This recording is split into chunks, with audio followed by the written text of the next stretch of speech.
Hello Bohdana and hello Hendrik. Hello. Hi. We are talking because very soon the laboratory or the group called EĽEKTRON will have a Tallinn premiere of a piece called Romeo and Juliet, number 5, Act 5. And you are part of it. First of all, can you a little bit explain what you are part of? What is EĽEKTRON?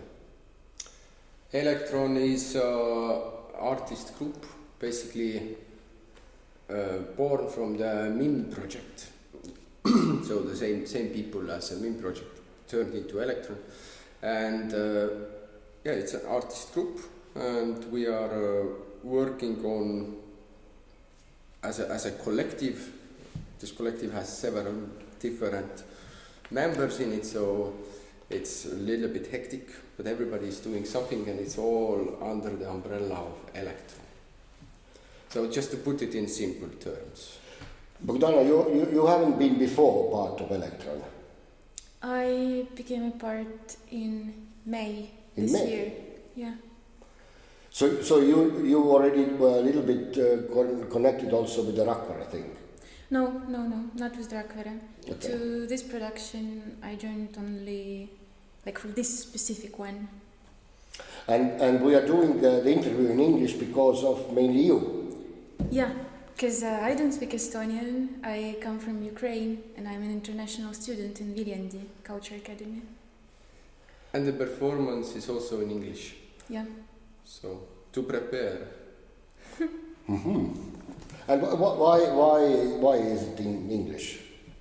It's also because of Bohdana, and there's another, in our performance there's a scientist or a person who represents the science part is English speaking.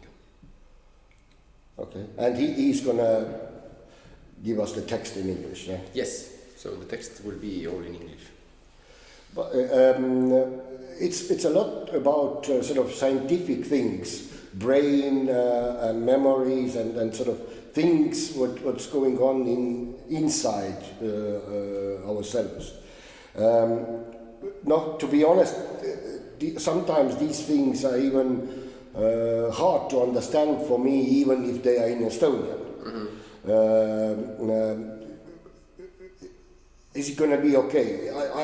If I'm going to... Yes, and it's actually,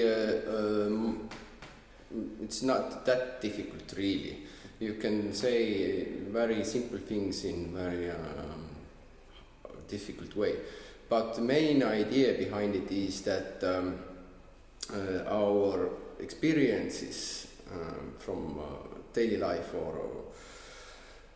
are stored in our sensory memory, and it is possible to trigger these memories, and actually we are triggering them all the time through different impulses. And even if we watch a cinema or we watch a theater play, or why not do dishes at home, but the idea is that we want to explore this area, how to trigger, how impulses can trigger the layers from that memory core.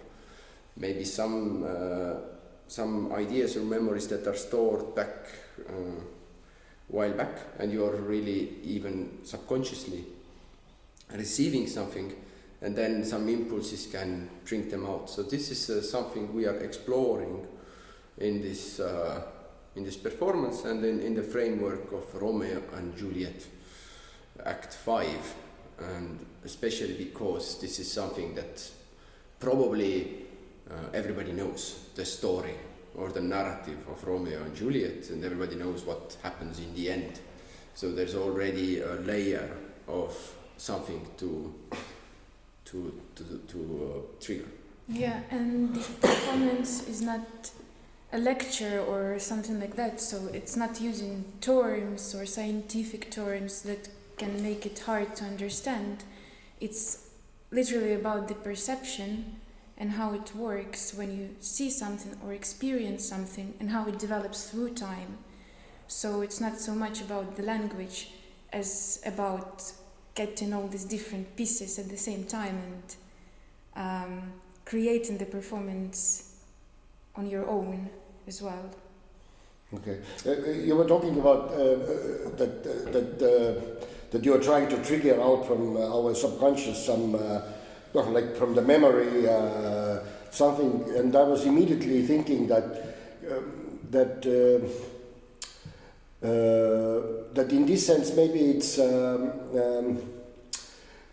even not so good, because in a way we can, or somebody, for example, politicians can use this with some things to trigger out from our memory some, for example, emotions towards something which will then help them, whatever, to get more votes or to get more popular, or because it's a sort of still playing with a sort of fire. Yeah, in a way, yeah. Yes, well, the politicians are doing it nevertheless. I mean, it doesn't really matter. They want to extend their possibilities how to influence human weaknesses, and but our case is more poetic, I would say, and it's a mind game, but it's really in a context of theater. So in a way, if I could imagine, for example, that Romeo and Juliet is obligatory literature in high school, I guess. And if a high school student who doesn't want to read the book and thinks of maybe I come and see the EĽEKTRON play, so he probably already knows the narrative in general, and would he be able to answer the test questions that he's going to take in the school? And I would say no, but he or she will get very interesting answers, and that is one very important part of giving new experiences or new point of views to already known situation, as a situation of theater, a situation of this Romeo and Juliet, or as you say, this scientific thing where I think everybody is interested in knowledge, everybody is interested in new ideas or exciting things. And science has a lot to offer in that area, but very often, as you mentioned, it's quite difficult even to understand, because it's strange language, we don't understand the words. So in a way, this science part also is in a way popular science, so we try to make it interesting, and so that people would start to recognize the motor or the mind games that go on. So, and that's what I think is important about the performance, that we have these mind games, but we expose the tools, that we are not just interested in influencing people, but in showing them how these influences are happening. And that's why the scientist figure is introduced in the performance as well, so that you can actually notice how your mind works and why you perceive something as something and when it happens. So if you were saying about the politicians that they have a goal towards which they're aiming, and the idea is to hide all the tools, we are trying to show these tools. So basically you're not hiding, you're influencing me, but you're not hiding how you influence me, but you're still influencing me. Yeah, I think so. Yes, well, we influence each other as we speak. Yeah. So I wouldn't take it so, it's not manipulative. No, in a way it is still a little bit. Well, yeah, because of the roles. You know, you are coming to theatre, it's blackout, and you're watching the show and all that things.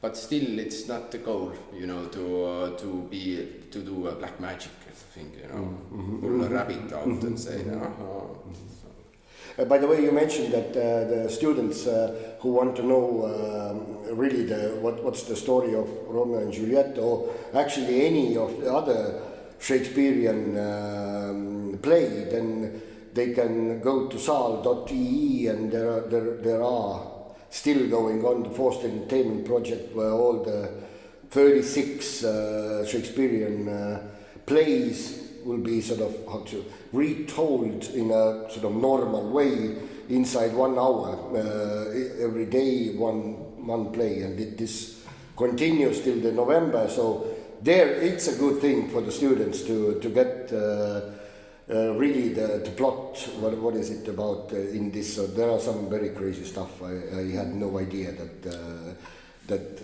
he was reading. EĽEKTRON plays with, and also the Romeo and Juliet Act 2 plays between art and science. How would you describe it? Is it in this case, in this production, is it more art playing with science or science playing with art? Well, we are trying to a little bit erase the border between the two of them and find matching areas.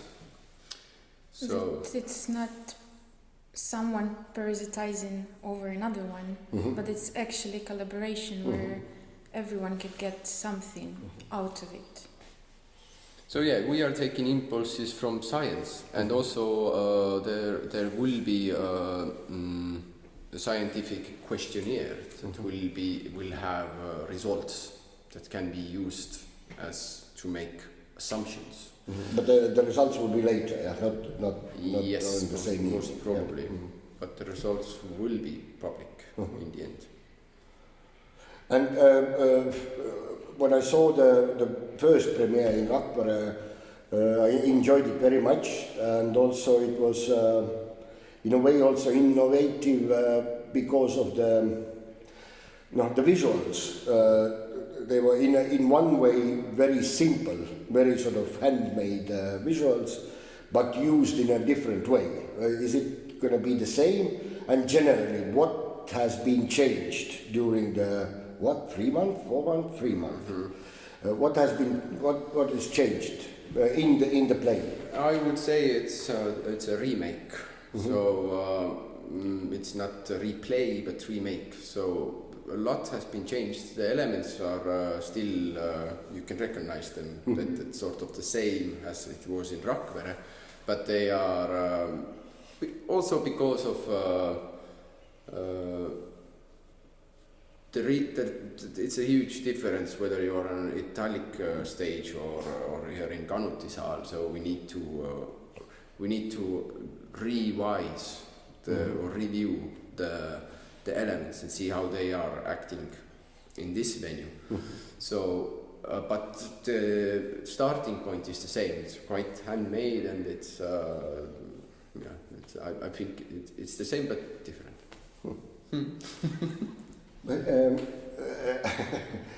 Jumping here and there, back to the EĽEKTRON. How is it? What are you doing in this production, and what are you doing in this production? I think that's a really difficult question to answer, because EĽEKTRON in general functions as a collective where who pays the bill? And especially in this production, the idea is also that it's built on consensus and collective decisions and discussions about everything.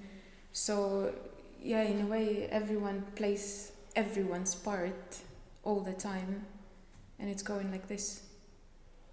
But consensus means that somebody, It's a difficult process. That finally somebody will say, no, okay, but I don't agree with that, but okay. No. Consensus doesn't mean that. The consensus means that you are finding a way to meet all perspectives. So that you will stay happy still. It's not about staying happy, it's about finding the correct solution. So in a way you need to, you yourself need to step a little bit back in order to understand that you are deciding about this subject at hand, not about your vision or my idea. That's a secondary thing. But still, I mean, somehow the ideas gather up and then you find a way how to, but the process indeed can be slow. Yeah, and that time I mean, it could take forever. I mean, it can, but still. For example, who decided or how did you decide that you two will be the ones who are giving the interview? Well, one of us said that he cannot. Another one was obviously not going to do that. Then just happened. That was the easy decision. That was the easy one. Okay. Okay. But the decision, it is also it's a very interesting process. But at the same time, you need to understand that some decisions actually come a lot easier.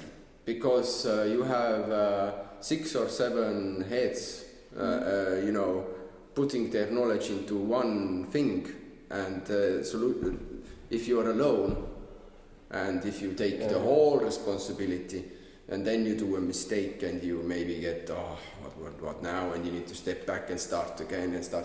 You are maybe going to have the same long process of decision making. Okay, you are going through, you are always working, but here the discussion, there's more discussion before doing something. So, sometimes it helps a lot to have so many opinions. And this was not the first one. I mean, already as a MIM project, we did opera as well, which was also confusing for the opera company, but MIM project sort of went through easily. It was superb drama, I would say. I was not a part of it, Bohdana either. So not to give a wrong impression. I mean, still the decision making is actually quite irrelevant in the end, because in the end there will be a performance or something, and then it's all different thing. And this is really about it doesn't concern too much. So after I finished this, I don't think about it too much. But the EĽEKTRON in general works, in a way.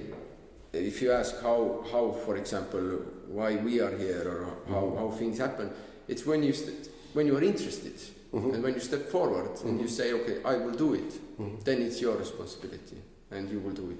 And if you don't, then nobody will. But somebody has to then, in a way, to get moving, somebody has to say that, okay, I will do that. Yes, because there are so many interesting things that somebody definitely will be interested. I mean, and there are different subjects. For example, all this science thing with this neuro stuff that goes on. If you go to EĽEKTRON website, maybe you can find more info about that. That I personally feel also a little bit intimidated, but I'm not really working on it. Doesn't mean that in other situations I find something interesting in it, and okay, I would like to deal with that. EĽEKTRON is more known because of all the online activity, all the online things, productions, blah blah blah, and this is as a name of EĽEKTRON. This is the first sort of human flesh performance, live performance. Yes. How difficult is to do that? I mean, I know that you all have done also similar productions, I mean, on the stage. But as an EĽEKTRON, it should be a totally different approach to the thing. What you're doing on the stage or online? That's why this production would be both on the stage and online. Okay. And that's what we are experimenting with as well. Like how you make a production that is both for online and physical audiences, but in a way that online part is not just streaming. Okay. That's why we say that it's like online part of the performance, because it's not just like a camera standing and you're just watching theater at home. And that's what became inevitable, probably because of EĽEKTRON's activities before as well, and our interest in what is online performance, what it could be, should it be, and how. So basically it's two different. Yes, that's forgot to mention it before. So we are working on two productions at the same time. So there will be the one that is on the stage here in Kanuti SAAL, and there will be another one which is online in EĽEKTRON.live, and they are different things. They are the same but different. So in order to get the full experience out of it, you should visit both of them. Actually, one of the shows also which premiered in at the Baltic Scandal, also online show, and I later went to see it on the spot. It was not for the audience, but I managed to get sort of behind the scenes. Behind the scene, and it was very, very, very interesting. And because this was made only for online viewers, but it's still what's going on behind. Not the sort of all the tricks, and this is not interesting, but how it is still, it becomes a production also there on the spot, different than online, but it must be difficult to do these two things all together. Yes. That's why there are many of us. How many? There is.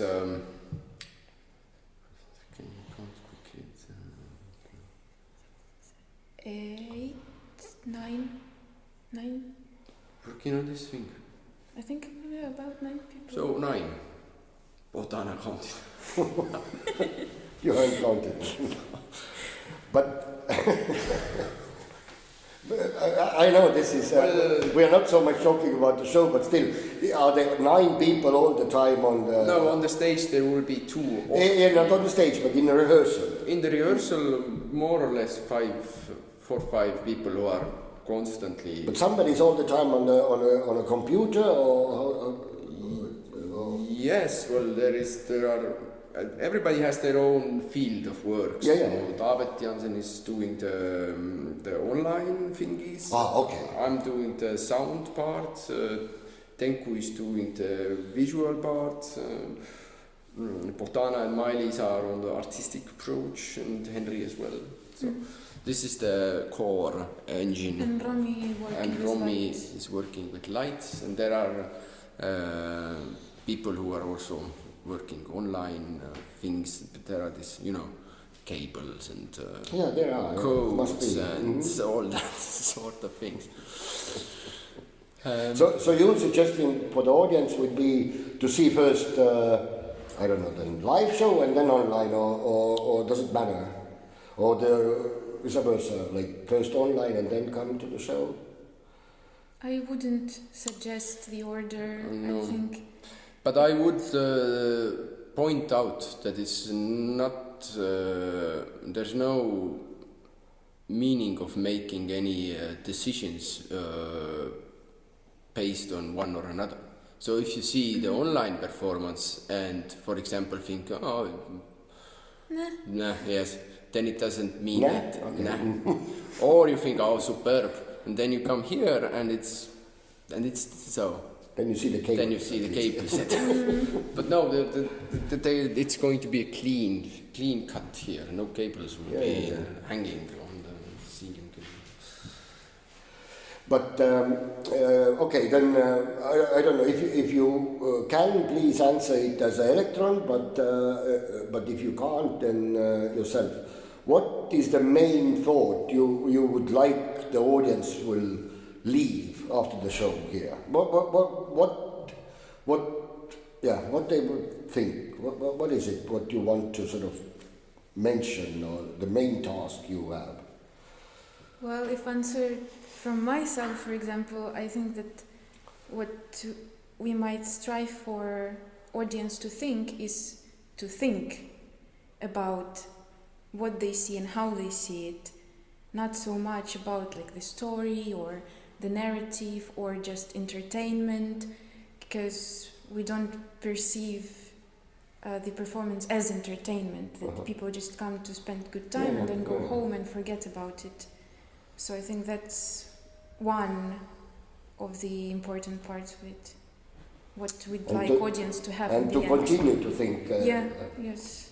I also, I'm at the moment that is most interesting is to me is the idea of a labyrinth you have in your mind, and how to construct and deconstruct this the way the thoughts come and go, or the way you experience the present, the past, or the future, and we try to map this area of how human mind thinks, and this actually I would say that the narrative is also a part of it. So the Romeo and Juliet is because it's a very tragic story, as we know. So this is something that we can think about, how this tragedy unravels, and how this labyrinth came to be, and what was the ideas behind that story,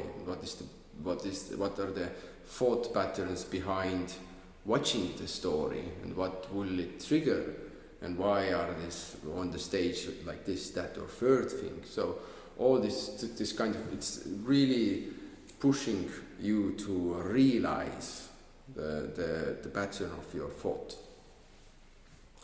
Well, I think, thank you. That was a good ending to the interview, and I hope that the audience will already start to think when they are coming to Kanuti Gildi SAAL, and then after that even continue to think.